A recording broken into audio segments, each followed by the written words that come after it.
Alors, salut gang. Aujourd'hui, Martine et moi, on voulait vous parler à travers l'espace transition des enjeux liés à l'engagement de reconnexion à soi. Parce que ce qu'on voit, nous, dans notre processus, dans nos rencontres avec nos clients, euh, avec les différents coachings puis les programmes qu'on offre, c'est de voir que la première étape pour pouvoir avancer dans le développement personnel ou dans se choisir, si on veut, c'est cet élément d'engagement, de reconnexion à soi en premier. Après ça, on va aller aux autres, à notre environnement, à notre communauté, tout le reste. Mais la première étape, c'est de se reconnecter à soi. Puis c'est souvent l'étape où on a beau avoir le wake-up call, on a beau avoir quelque chose en nous qui nous appelle, qui nous interpelle.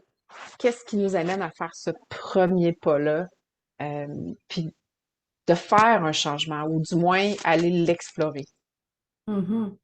Fait que Puis Martine, c'est ouais, de ton côté, toi, comment est-ce que tu vois ça, l'engagement de reconnexion?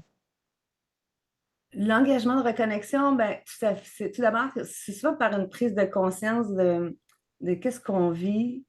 Puis c'est-à-dire, OK, je dois prendre quelques instants pour observer la chose, puis aller voir c'est quoi ma vérité, puis la réalité. Mhm. Puis à savoir que cette réalité-là, puis ma vérité, ce que c'est satisfaisant pour moi. Donc, euh, voir c'est cohérent, puis ça coule, c'est fluide. Si je constate, par exemple, que, OK, là, j'ai des contractions, j'ai des surréactions, il y a quelque chose à aller observer puis prendre soin.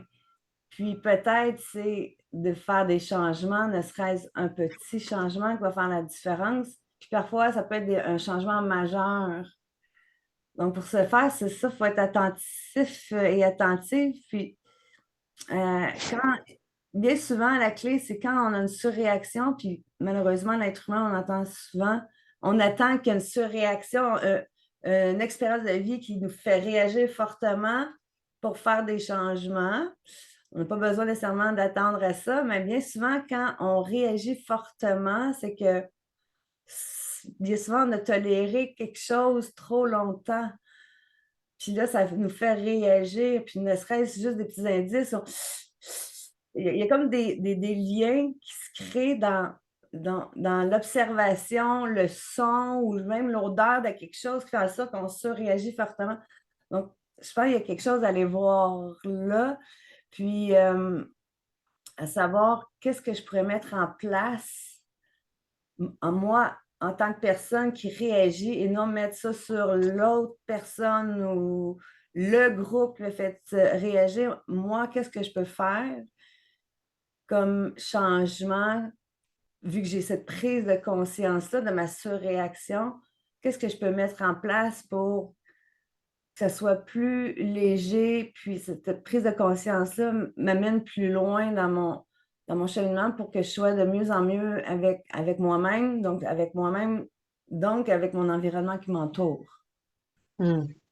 Fait que ce que j'entends, dans le fond, c'est contraste et contraction. Exactement. Ouais, Fait que ouais, c'est quand même la façon, je pense que c'est la façon humaine, effectivement, de voir les choses. Tu sais, s'il n'y a pas de contraste, ça devient difficile de savoir à quel bout j'ai besoin d'aller. C'est pour ça que tu sais, souvent, on fait des codes dichotomiques, tu sais.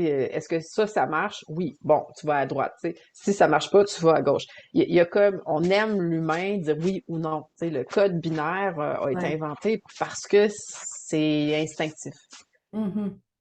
Et en même temps, tu sais, la question que je me pose, c'est combien de contrastes on a vraiment besoin Ouais, euh, pour, pour nous amener à l'action, parce que souvent, on a tendance à attendre vraiment très, très loin, mais ouais. est-ce qu'on a besoin de tout cet espace de contraste-là, ou est-ce que deux, trois, tu sais, c'est quand est-ce que on fait, ben là, le contraste est assez grand, parce que sinon, on est dans la tolérance. Ouais, exactement. Exact.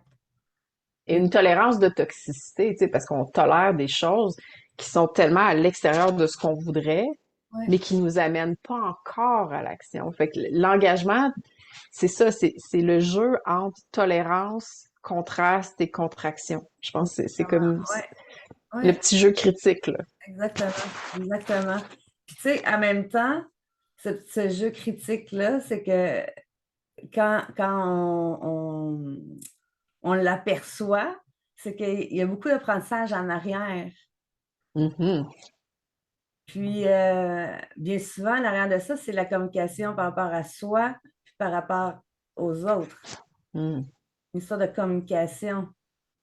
Donc, je pense qu'il y a quelque chose à aller voir par rapport à ça. Puis, euh, si on tolère aussi peut-être trop, puis qu'on entend une contraction majeure, peut-être qu'on a peur de voir la vérité en pleine Mm. face. Tu sais? Mais c'est ça, tu sais, ce que je dis souvent, c'est que l'engagement vient de deux éléments. Tu sais, comme humain, au niveau des métaprogrammes, tu sais, au niveau des neurosciences, on voit Ouais, dans nos métaprogrammes, on va soit aller vers quelque chose ou on veut éviter quelque chose. Fait que, tu sais, dépendant de qui on est, souvent, on est plus aller vers, j'ai un objectif, je veux aller pour, ou on est plus dans le éviter de, genre, je veux pas perdre ça, je veux pas manquer ça, je veux pas être abandonné, je veux pas être rejeté, je veux pas.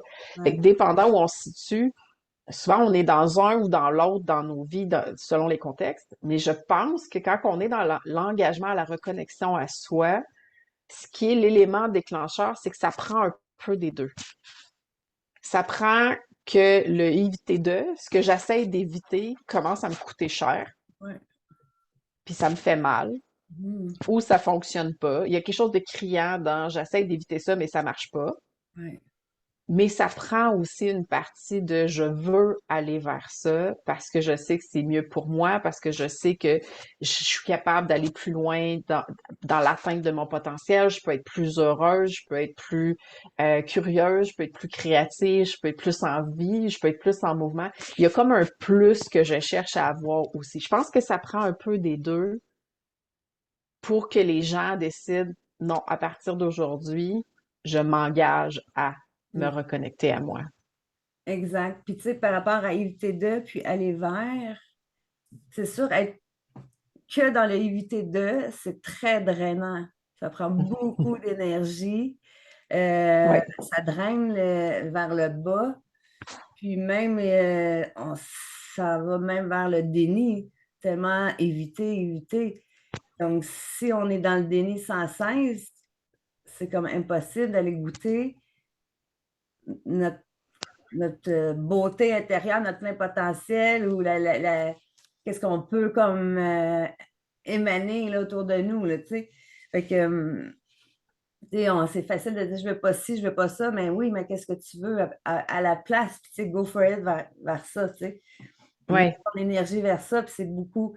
Donc, si tu veux aller vers ça, ben, toutes tes décisions, toutes tes prises, tes choix, tes actions vont aller vers ça. C'est bien plus facile, puis c'est beaucoup moins de d'éparpillement à ce moment-là.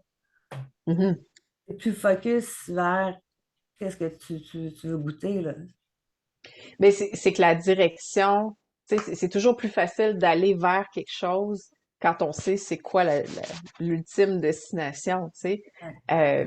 Puis c'est une chose qu'on apprend quand on apprend à conduire des véhicules, tu sais. Si tu regardes l'arbre, tu vas finir par toucher l'arbre à un moment donné.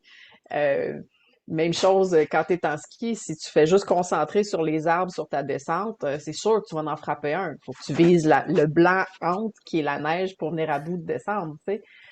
Fait qu'il y a le aller vers devient vraiment important. Puis je pense que c'est aussi important au niveau de la motivation parce que c'est comme ceux qui veulent perdre du poids pour les vacances estivales parce qu'ils veulent rentrer dans leur bikini ou dans leur costume de bain puis être tout chic.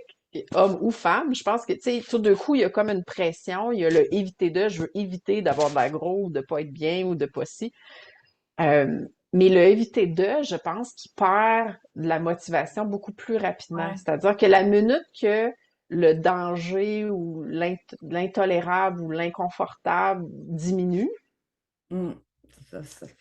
la motivation s'écrase aussi avec, tandis que Ouais. le aller vers va toujours être là. Tu sais, il n'est pas dépendant d'une situation extérieure, c'est vraiment dépendant d'une décision que j'ai faite à l'intérieur de Ah, moi. c'est ça. Moi, je veux aller là. Mm. Puis peu importe les invités d'eux qui sont là, mais c'est quand même là que je veux aller. Fait que exact. même si les risques, les opportunités, les menaces changent autour de moi, ma direction va demeurer la même. Je vais peut-être changer la manière que j'avance Mhm. pour m'adapter à mon environnement, mais ma direction demeure la même. Puis ma motivation de m'y rendre aussi. Oui, tout à fait. C'est tellement plus léger aller vers. Hum, Puis, tout ce qui est enjeu par rapport à l'engagement aussi, tu sais, au début, on disait comme une espèce de prise de conscience que, OK, à partir de maintenant, je dois faire un changement. Mais pour ce faire, il faut faire un espèce de redémarrage, un reset mhm, de qu'est-ce qu'il y a besoin pour écrire un nouveau livre ou tourner la page ou whatever. Donc, il faut comme revisiter puis revenir à la base qui que je suis vraiment, mhm, bâtir à partir de qui que je suis vraiment, pas tout démolir, c'est faux. C'est de prendre, OK, là, j'enlève que je tolérais puis que je tolère plus. Puis à partir mhm. de maintenant, qu'est-ce que je veux mettre en place pour que ça soit satisfaisant pour moi? Ouais, ben l'image qui monte quand tu parles de ça, pour moi, c'est la fameuse pendule, là, tu sais, où souvent on attend que la pendule soit tellement à un extrême du intolérable que là, on se dit non, non, non, là, faut que je change ça, puis on veut tout donner le coup sur le pendule. Mais le but, c'est de faire un reset, c'est juste d'arrêter le pendule Oui, c'est pour ça. qu'on puisse regarder la scène puis faire OK, là, je m'en vais où? Puis au lieu de faire le pendule de ce côté-là, peut-être je vais aller dans cette direction-là ou peut-être je vais aller explorer dans cette direction-là. Mais c'est comme de prendre le temps de l'arrêter pour reculer et faire OK. C'est ça le reset, tu sais. Le reset, c'est pas tout de coup, il faut que je sache où je m'en vais après. Tout de coup, je veux savoir c'est quoi mes prochaines. Il faut que tu aies une destination. Tu sais que tu veux te rendre ailleurs. Tu sais que tu veux être une personne différente. Il y a quelque chose en toi qui est pas correct, mais c'est beaucoup plus facile d'arrêter puis de faire ce reset-là que d'être en surréaction à une intolérance passée ou à quelque chose que j'ai toléré tellement longtemps que là, c'est plus faisable. Puis là, écoute, les limites, ça devient tellement tranchant que t'enlèves tout. Exact. Mm. Puis je pense que il y a aussi un enjeu de pas se nuire à travers de ça. Tu sais, l'image qui me vient souvent en tête, c'est le fameux roi ou l'empereur qui ajoutait du venin dans sa coupe de vin à tous les jours pour devenir tolérant au venin parce qu'il se disait si jamais il y a quelqu'un qui m'attaque, ben au moins je mourrai pas. Tu sais, si quelqu'un essaie de m'empoisonner avec du venin de serpent, ben je vais pouvoir le tolérer parce que mon corps va être habitué d'avoir pris à petite gousse, à petite goutte ce venin-là. Mais à un moment donné, ce qui arrive, c'est que oui, tu es très capable de tolérer l'intoxication ou tolérer l'intolérable, si on veut, Mhm. mais à quel prix? Exactement. À Mm. quel prix, tu sais, puis tes organes sont rendus où, ton environnement, ton énergie est rendue où, ta motivation, ton goût de te lever le matin, ton corps va être ankylosé par cette intoxication-là que tu tolères, que tu apprends à tolérer. Mais à un moment donné, tu sais, t'as la possibilité de faire le choix de t'en libérer. Tout à T'as fait. pas besoin de vivre en mode protection constante. T'as pas besoin de vivre en mode survie. T'as pas besoin de vivre en mode je dois tolérer ça. Mm. Tout à fait. Oui. Euh, Donc, si vous n'avez assez de tolérer oui, l'intolérable, puis peut-être de façon subtile, vous en apercevez même pas, c'est parce que ça. c'est tellement comme incrusté dans votre rythme de vie, mais peut-être c'est une belle prise de conscience, justement, qu'est-ce que vous tolérez, puis en fait, c'est intolérable, puis à partir de ce moment-là, cette prise de conscience-là, justement, ça va démarrer votre engagement par rapport à la reconnexion, par rapport à vous-même. Ouais. Puis l'autre question qui est comparable et complémentaire, c'est où suis-je en surréaction dans ma propre vie? Où est-ce que le balancier est tellement rendu loin que je sais même plus comment le ramener à zéro? Mhm. Euh, puis c'est là que le coaching devient intéressant parce que nous, on est là pour poser les bonnes questions pour qu'on puisse voir comment qu'on peut le ramener à zéro de manière satisfaisante et en respectant les vulnérabilités qui sont à l'intérieur et autour de soi. Mais c'est ça, souvent, c'est un peu ça. Elle est où ma surréaction? Mm. Euh, Puis la surréaction peut être je surréagis ou je sous-réagis. Aussi. Euh, là, on tombe dans la tolérance. Fait que oui, tu sais. Mm. Fait que s'il y a quelque chose, tu sais, dans ce qu'on veut présenter dans les prochaines semaines, tu sais, on a un nouveau programme qui va commencer qui s'appelle Shift Connexion, qui sert justement à ça, tu sais, c'est vraiment d'aider les gens à faire un reset, de prendre le temps d'être en présence, d'être en méditation, d'aller un peu explorer où sont les surréactions, où sont les sous-réactions, Mm. qu'est-ce que je tolère, puis qu'est-ce que peut-être j'ai besoin de changer euh, pour me sentir mieux, me sentir bien, me sentir moi. Ouais. Puis pour ça, ben, si vous voulez en faire partie, ça va dépendre si vous êtes prêt à faire l'engagement, de faire le premier pas dans cette direction-là, de reconnexion à soi. Exactement. Donc, pour ce faire, on vous invite d'aller visiter notre site au www.tonespace-transition et vous allez voir les différents programmes et ateliers qu'on vous offre pour justement vous reconnecter à vous. Donc, Mhm. on se voit très bientôt pour une prochaine vidéo. Ciao! Ciao!